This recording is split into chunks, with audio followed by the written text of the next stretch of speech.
Amados irmãos, amadas irmãs, vocês que nos acompanham pelos diversos meios de comunicação. Principal mensagem do Sagrado Evangelho de hoje: Deus nos chama. Deus não cansa de nos chamar. Deus a todo momento ecoa a sua voz nos nossos ouvidos, chamando para a vinha do Senhor. Nós que muitas vezes não temos os ouvidos sensibilizados para escutar a voz de Deus que chama. Percebam, o padre costuma chamar muita gente. O padre costuma fazer convite para muitas pessoas, mas muita gente tem coragem de falar não para o padre. Agora vamos nos colocar no lugar do próprio Cristo, que vem ao nosso encontro e que nos chama. E a gente diz para Cristo, não. Como será que isso vai ecoar nos ouvidos de Jesus? Como será que isso chega aos ouvidos de Jesus, esse Cristo que derramou seu sangue na cruz, que sofreu tudo o que sofreu por nós, e nós damos não para esse Cristo? Perceba que o Senhor da vinha, em diversas horas do dia, chama trabalhadores para a sua vinha. Ele começa de madrugada, depois às 9 horas da manhã, depois ao meio-dia, depois às 3 horas da tarde, depois às 5 horas da tarde. Isso significa que Deus nos chama a todo momento e a todo instante. Nós que muitas vezes não escutamos o chamado que Deus nos faz. E Deus chama, chama, chama. O padre já recebeu tantos nãos. Se dependesse dos nãos que o padre recebe, se fosse exclusivamente a missão pelo não, o padre já teria arrumado as coisas, já teria ido embora, já faz muito tempo.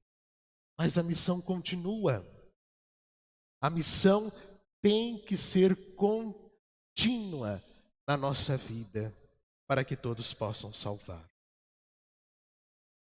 Mas olha, Deus não gosta de vagabundo.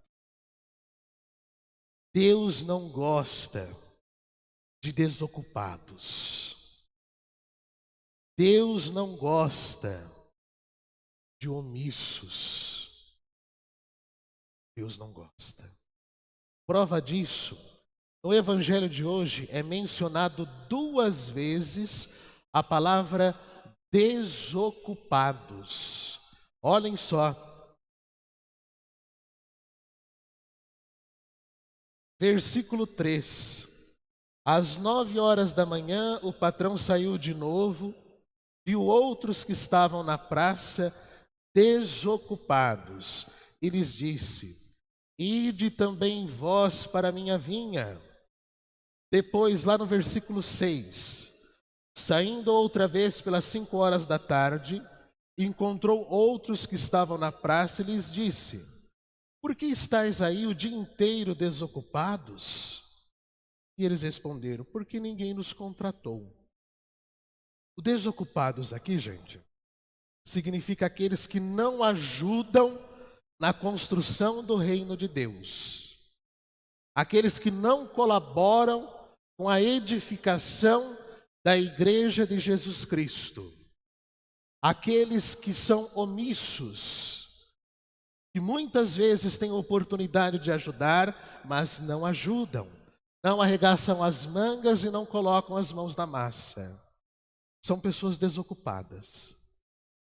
Prova disso, por que existe tanta desgraça no mundo?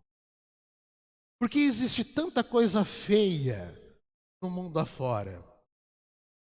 Por que existe tanta coisa medonha, coisas horripilantes no mundo?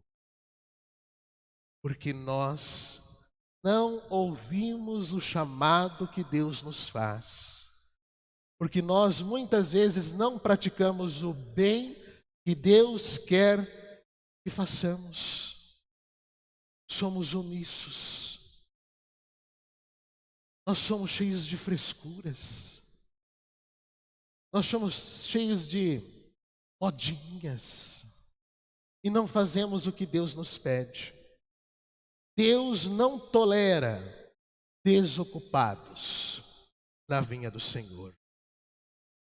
Ou nós começamos a tomar consciência de que é nossa responsabilidade, é nossa missão ajudar o anúncio de Jesus Cristo, a conversão das pessoas, a salvação das almas, ou nós não iremos ganhar a moeda de prata. A moeda de prata aqui significa a vida eterna. Não importa se você foi chamado de madrugada, se você foi chamado ao meio-dia, às 3, às 5, não importa. O importante é que esteja trabalhando e você vai receber a recompensa, que é a moeda de prata, que aqui significa a vida eterna. E por que os últimos são os primeiros? Perceba que o evangelista São Mateus, ele era cobrador de impostos, estava na banca cobrando os impostos. Jesus passa, olha em Mateus e faz o convite: segue-me. Mateus abandona tudo e segue Jesus. Assim também tem que ser nossa vida. Nós temos que abandonar tudo e colocar Deus em primeiro lugar. E só de ser chamado já é a maior recompensa. Só por trabalhar na vinha do Senhor, pôr-se a seu serviço e colaborar com a sua obra, constitui um prêmio inestimável. E a recompensa de todo esforço que é concedido à construção do reino de Deus, a vinha do Senhor, é justamente a moeda de prata. Mas só de ser chamado já é uma grande graça. Mas só compreende isso, de fato, quem ama verdadeiramente o Senhor. Quem trabalha unicamente pelo salário nunca se dará o valor deste tesouro, que é a vida eterna. Nós devemos parar com frescuras, com essas modinhas. Ah, porque eu não posso. Ah, porque não faço leitura porque tenho medo, mas vivo reclamando que é os mesmos. Mas se você não ajuda, você não tem direito de reclamar. Ah, porque a igreja precisa fazer isso, fazer aquilo, precisa implantar isso, implantar aquilo. Mas se você não ajuda, não adianta falar.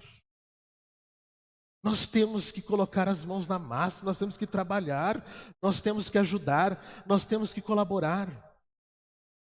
De cobrador de impostos para discípulo, de último para primeiro. Ou seja, a lógica de Jesus, a pedagogia de Jesus, a didática de Jesus é diferente da nossa. Quem se humilhar mais pelo reino dos céus será o primeiro. Quem se dedicar mais para a construção do reino dos céus será o primeiro. Quem sofrer mais pelo reino dos céus e pela salvação das almas serão os primeiros. Essa é a lógica. Servir mais, se humilhar mais, a ponto de se colocar como servo, porque estes sim serão os primeiros. O próprio Cristo diz: felizes são aqueles que são perseguidos por causa de mim. Olhem só, vejam a lógica, mas felizes por ser perseguido, porque deles é o reino dos céus. Essa é a lógica de Jesus. Jesus quer que todos nós vamos trabalhar para o reino dos céus. Agora nós somos acomodados. Nós muitas vezes criticamos quem está trabalhando. Nós gostamos de opinar, de falar, de criticar, mas falar até papagaio fala. Nós temos que colocar a mão na massa, temos que agir. E depois, o significado da oração: orar mais ação, rezar sim, mas tem que ter ação, senão é inútil. Nós temos que tomar consciência de que Deus nos chama a todo instante e nós não atendemos o chamado que Deus nos faz. Imaginem, para finalizar, uma historinha que aconteceu comigo semana passada, lá na loja eclesiástica, em Apucarana, uma loja que fica anexo à Catedral Diocesana. Chegou uma senhora moreninha, com o cabelo bem grisalho, branquinho, e ela: eu quero um pacote de hóstias. Ah, a senhora quer um pacote de hóstias? Vamos lá, pegamos o pacote de hóstias para ela. A senhora é sacristã? Sou sim, padre, sacristã.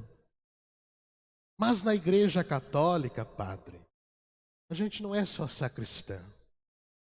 A gente é lavadeira, cafezeira, zeladora, é isso, é aquilo, é isso, é aquilo, é isso, é aquilo, é isso, é aquilo. A gente limpa a patente, a gente pinta, a gente planta, a gente colhe, a gente faz ornamentação, a gente faz isso, a gente faz aquilo, padre.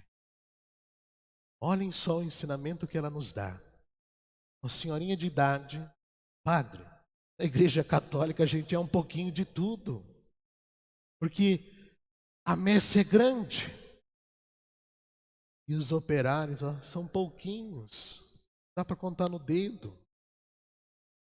E precisamos de ajuda, precisamos de colaboração, precisamos de mais pessoas para assumirem serviços, mas não temos.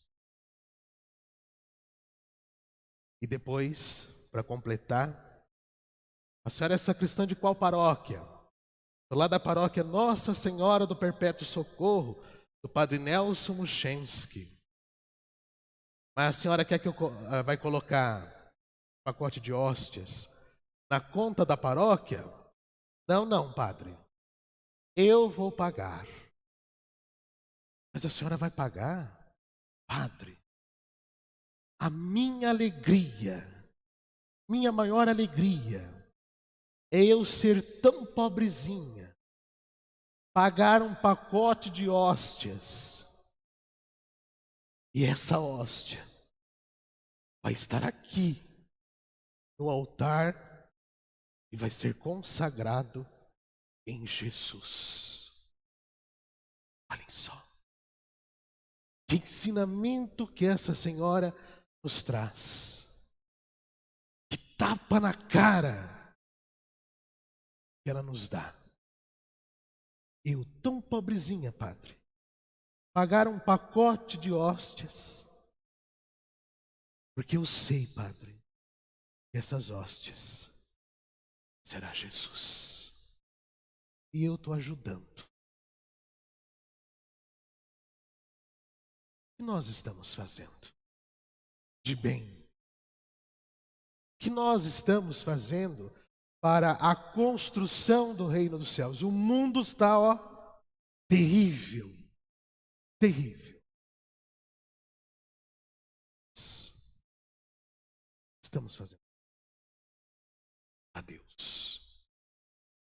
Muitas vezes nós fazemos, para nós mesmos, não para Deus. ela, tenho certeza, de última, na sociedade, no mundo, até na educação, podemos dizer assim, será a primeira. É a inversão. A lógica de Jesus, a pedagogia de Jesus é totalmente diferente da nossa lógica, da nossa pedagogia e da nossa racionalidade. De última para a primeira, com Jesus. Louvado seja nosso Senhor Jesus Cristo. Para sempre seja louvado.